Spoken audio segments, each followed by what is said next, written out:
Hello everybody and welcome to my channel. My name is Hannah and this is Bookshelvish. Today we're going to be talking about every single book I got during my Bookish advent calendar in December.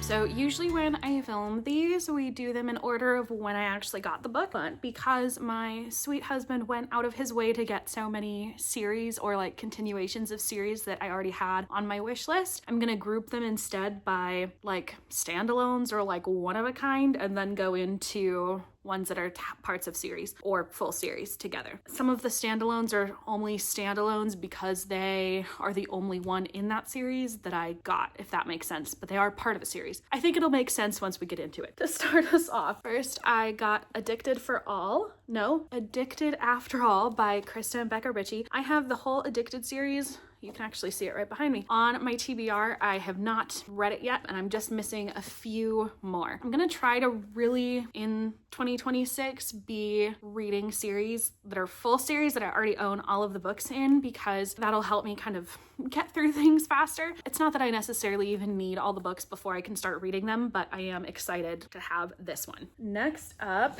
we've got book 4 in the Stormlight Archives, and she is a thick girl. This is A Rhythm of War by Brandon Sanderson. I have not actually read, I think at all, a Brandon Sanderson book, and I think I have the first 2 in this series, so it's probably my fault if I didn't put number 3 on my wish list, but she is chunky. I think I looked 1,200 pages, so this one will keep me busy when the time comes. I do want to read the Mistborn series first, and I'm going to try to do that this year, so once I get that one done, because I feel like that's where most people say to start with Brandon Sanderson, then we'll jump into the Stormlight Archives. It's Rhythm of War. Next up, this is another one that's part of a series, but I don't have any more books in my Bookvent list. So this is The Light of All That Falls by James Islington. This is book 3 of his Lycanius trilogy. I have book 1. I don't think I have book 2 yet, but it's on my wish list now, so I'll get it hopefully soon. My birthday is coming up in about a week from the time that I'm filming this. I'm really excited to read this one. I saw Maddie from Chris and Mads read this and talk about what an incredible trilogy it is, and I tend to have similar reading taste with her, so I'm very excited to jump into this one. Next, we've got The Hand on the Wall by Maureen Johnson. This is part of the Truly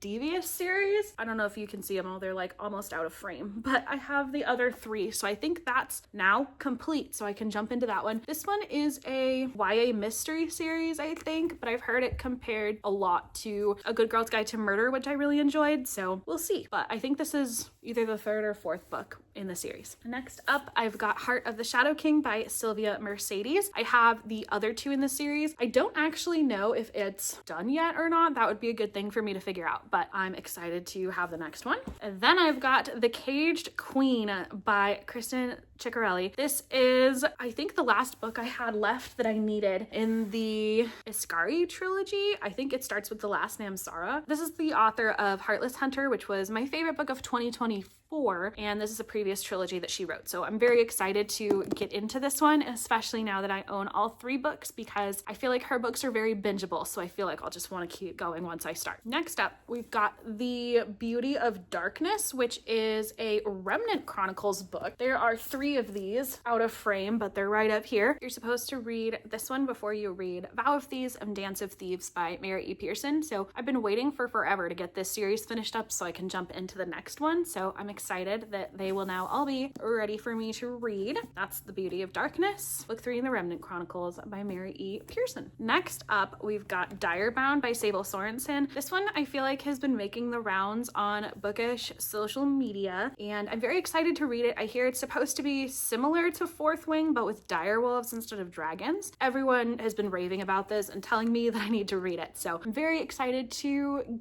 get it and dive into it. All right, now we're getting into some of our series picks. So first up, I've got 3 books in the Nightfire Quartet. I don't have the 4th book yet, so I'll have to put that on my TBR. But these are by Nisha J. Tully. A lot of people know her from the Trial of the Sun Queen Quartet, but this one starts with Heart of Night and Fire. Then we've got Dance of Stars and Ashes. Then we've got Storm of Ink and Blood. And like I said, quartet, so obviously there's a fourth book. I need to add that to my TBR because I don't have it, but I think these covers are just absolutely stunning, and I'm really excited to jump into this one. Next up, we've got books 4 and 5 of The Crowns of Okrith by A.K. Mulford, and I have the first 3 books of this series, I think from last year's Bookvent, and I'm very excited to dive in. These are the final 2, so now this series is complete and I can dive into them, and I hear really good things about it, but I don't really know anything about it, so I'll leave it there, I think. Next, we've got books 1 and 2 in the Skystone Chronicles. This is Dragon Thief and Dragon Guard by Blake and Raven Penn. I have no idea if these are the only 2 books in the series. Let's check. There's 2 more books in the series because it's a 4-book series. It's a YA epic fantasy, and it's written by a couple, actually. The dedication says it's for our kids. We hope these are some of your favorite stories once you can read, which I thought was really cute. Yeah, I'm looking forward to diving into these, and I'll need to wrap up the series as well. Next up, we've got the next 2 in the Silver Pine series, Training the Heart and Riding the High, both by Paisley Hope. I think this whole series is a cowboy romance series. I haven't seen a ton of people talking about these, to be honest, but I really love the covers. I do have one friend on Bookstagram who loves these books, so I'm very excited to dive into these, and I have the first one way up there somewhere. So there's more in this series as well, but I don't know how many. Next up, we have one of my favorite duologies. I have read both of these, gave them both 5 stars. I think this is my favorite sub-series of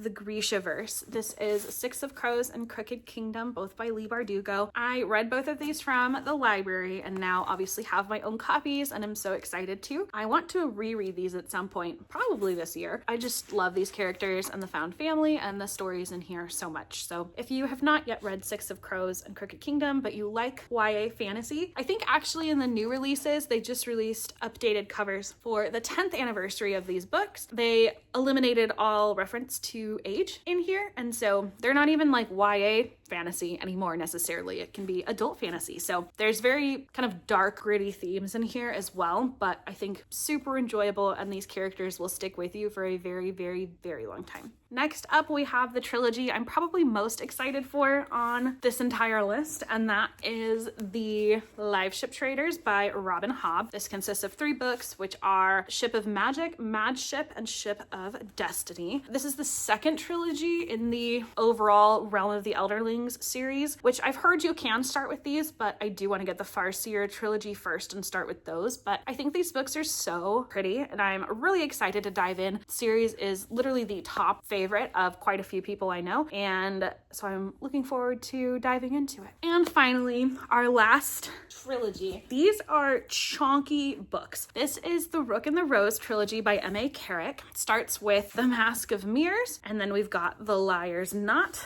and then we've got Labyrinth's Heart.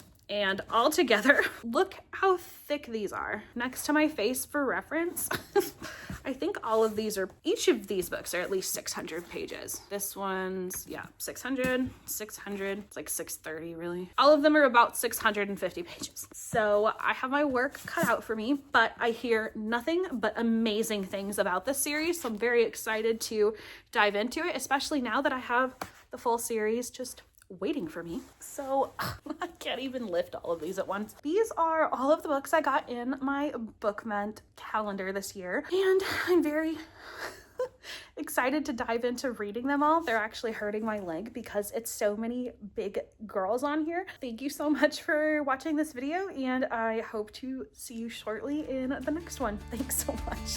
Bye.